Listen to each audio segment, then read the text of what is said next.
Well, hello everybody, and welcome back to G-Bear's Off-Grid Ways, a homestead in the desert. You can see the PMA up there just turned a little bit. We've got just a light breeze, not enough to actually turn the prop, but I promised I would do an update on the PMA, or the turbine, however you want to call it, because somebody was viewing an old 2019 video from October 16th, and I was talking about guy wires and how important they are. Well, since then we've had a few other problems going on, and of course we did get the one major windstorm here that took it down for breaking that cable right there. And that's something that's got to happen sooner or later if you don't over prepare. Now, when I first put this up there, I put these cables on knowing that they were good for up to 2,500 pounds of stress, and I said, well, that's going to be good enough. Well, it wasn't. This one broke, and the whole thing, the mass crashed up against the top of the cabin over there. You can see the first one closest to us is the one from back in October when I pointed it out. The second one with the bent gutter, that was the most recent one. So yes, if you're going to put up a PMA, overdo it by 10 times. Otherwise, you're going to face future problems like I did. I said to myself, I'll never get winds that strong. But guess what? I did. So, that being said, and I'm not going to do a really long video today, but I do want to say I did get the rules typed up for the upcoming giveaway. I'm calling it the Lucky Sevens giveaway, and I got the rules typed up today, and I've got them posted on the wall inside the cabin. So on tomorrow's video, I will be showing those, and we'll read through the rules, which are fairly simple, just basic common sense, you know. But I do want to stress that got to have rules in these things. Otherwise, somebody's going to claim they were cheated, and I don't want anybody feeling like they were cheated, so we'll do it the right way. Anyway, got that done, and I've got to get out and wash all these panels. They're all covered with dust, and that's cutting down my production a little bit, not much. And one of the panels over there on the metal shed has slid down a little bit.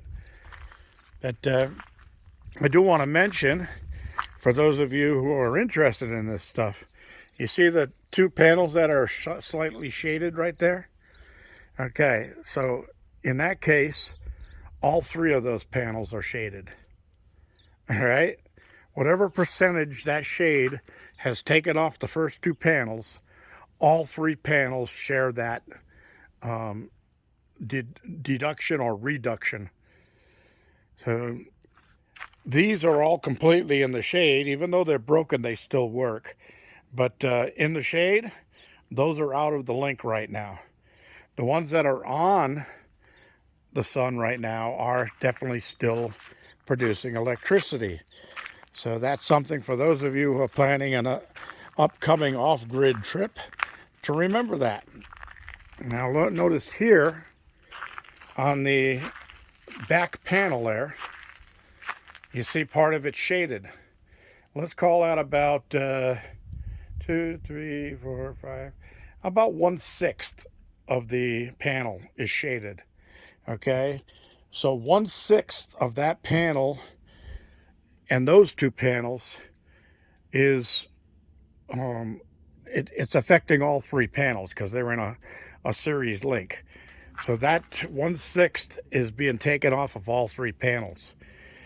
I didn't know that when I put this stuff up.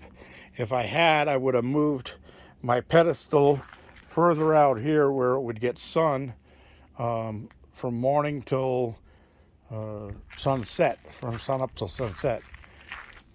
And I may still change that somewhere down the line, but for right now, I'm just going to live with it because I'm not lacking any electricity. And I haven't got an electric bill in 8 years, so that's a good thing. All right. So I was in the garden house today, and I had to pick some kale because I made some Portuguese caldine soup or stew, and kale goes in that. So I had to pick some kale, and I did find a couple of plants that weren't affected by the grasshoppers. And it looks like the grasshoppers are moving to a minimum. They should end up dying off not this weekend, but next weekend, because next Friday we're looking at triple digits. And that means that I'll probably spend most of the day in the tote-cuzzi. And for those newcomers who don't know what a tote-cuzzi is, it's that big conglomeration right there. It's an IBC tote with 250 gallons of water in it. And it's powered by the solar panel, 100-watt solar panel up there, that runs a little inline pump. I just showed that recently.